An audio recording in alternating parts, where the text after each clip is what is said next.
What's up, Inquirers? Today we're going to be taking a look at a video of a guy in Costco screaming that he feels threatened. If you haven't already, subscribe to this channel. You are watching Inspiring Inquiry.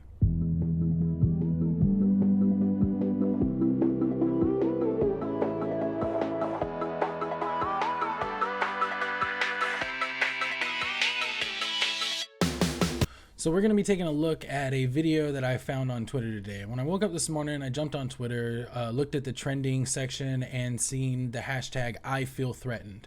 So once I clicked on it, I saw a video of a guy in a Costco in Fort Myers, Florida, that was yelling at another person who was holding a phone.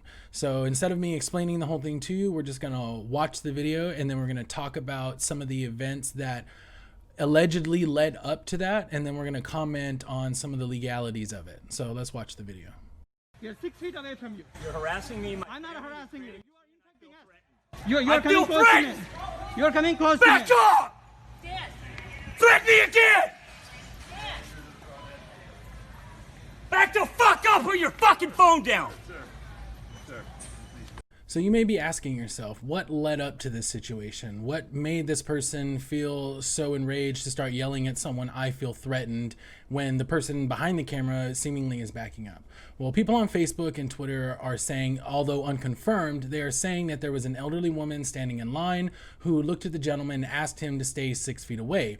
He started arguing with her and yelling at her, and so this gentleman came up with the camera and started asking him to stand 6 feet away. That's when the video starts and you can see where, he's saying something about being 6 feet away, but that's not really relevant to what we're going to cover in this video. We're going to talk about the video footage that we have, not the speculations that we hear about what happened before. So in a response to this video, Twitter does what it normally does, and it started tweeting around a picture trying to figure out who this guy was.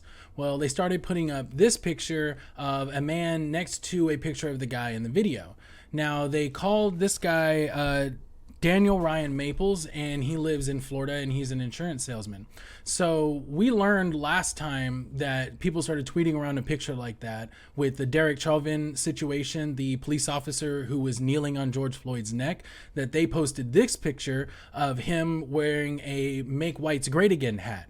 Well, in my last video, which you can find right here, where I showed that actually wasn't him, that was somebody named Jonathan Lee Riches. So when we see a picture of two people sitting next to each other, we can't just assume because they look very similar that it is in fact the same person.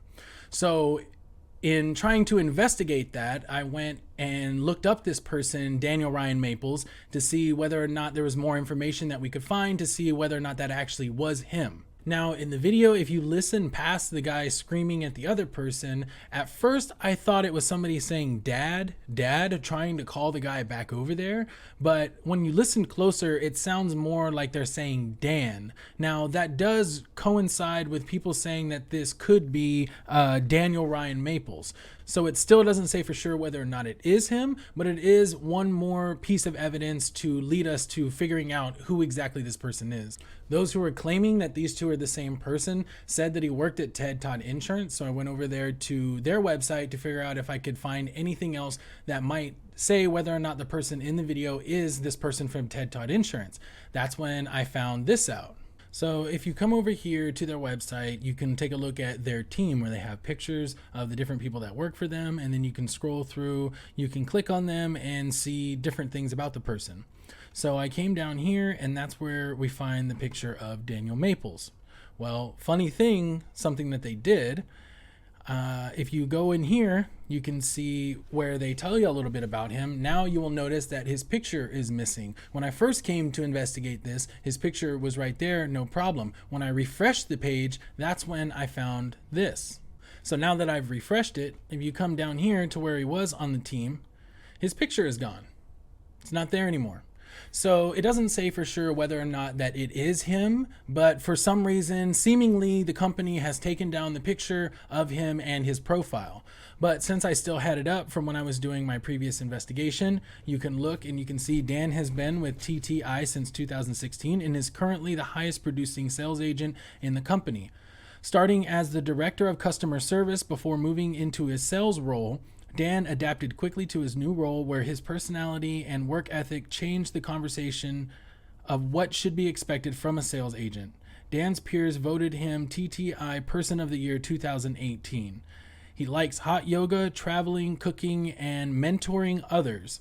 So what I can say is that if this is the same person as the person who works for TTI, wow, what a flip that he did, because this is painting him as a very reasonable and rational person that doesn't need to yell and scream at somebody in the middle of a Costco who is filming them. Now, we don't know what happened on the video before all that took place. There could have been a lot more. That person could have been belligerent. They could have been threatening. They could have been a number of things. But from the video that we have, we can't infer any of those sorts of things. So we can only take it at what we have. The video that shows the man clenching his fists, getting into a threatening posture and coming at the person with the video camera. Then he goes to turn away, and then he turns back around, cussing at him, telling him to put the camera down with his fists clenched.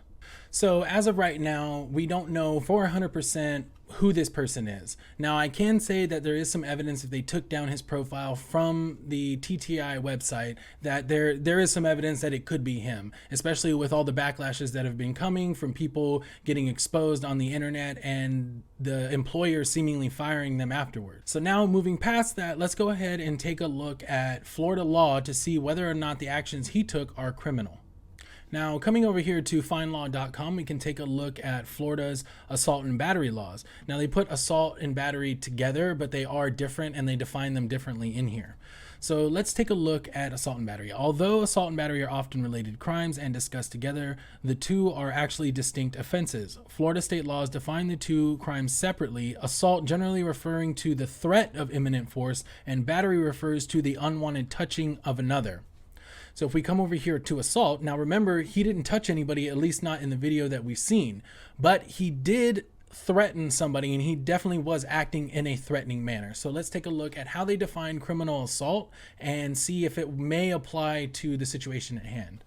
Assault refers to a threat of harm that leads to the victim's fear of imminent harm. The offense does not include physical contact between the perpetrator and the victim. First, a prosecutor must show that the defendant intended to threaten the victim, cause the victim to feel fear, or carry out a violent act. A defendant may want to try and show a lack of criminal intent, claiming that the act was an accident or a joke, which I don't think applies here. The prosecutor must also show that the defendant demonstrated the threat through words, a gesture, or an intimidating act. The defendant must have shown an ability to carry out the threat, and the victim must have feared imminent harm. Florida statutes establish specific offenses for simple assault, aggravated assault, the felony assault. The severity of the offense and the potential punishment depends on the type of assault charged by the state prosecutor. So taking a look at the video and watching his actions, could it be determined that the person that was filming, the person that had the guy approaching him, felt fear? Well, according to the video, he's backing up away from him and he keeps saying, "Stay 6 feet away from me." How is the guy reacting? Well, his fists are clenched. He's bowed up at him. He's walking towards him, and he keeps walking towards him. And even after the guy backs up, he continues to walk towards him. So really, I think that there could be a case here that a lawyer could argue that this dude was doing things to intimidate the other person, to make them feel fear or believe that he would carry out a violent act. All right, guys, so we're going to need a lot more facts to come out before we can really comment on this further. I just wanted to hurry up and get a video out because I seen it trending, and I already seen people sharing a picture of the guy, and it just really reminded me of the Derek Chauvin situation with Jonathan Lee Riches and how people got those two mixed up even though they looked very similar to each other. This could be another case of mistaken identity, although there is a little bit of evidence to show that this may in fact be the person that people are saying that it is. But as always, I appreciate you guys watching my video. If you haven't already, like this video, subscribe to the channel. If you want to see more content like this, hit the little bell for the notifications. Comment on the video telling me whether you agreed, you disagree, any of the problems that you've seen in the way that I made the video. Any and all thoughts, you can share them down below. As always, you guys are watching Inspiring Inquiry.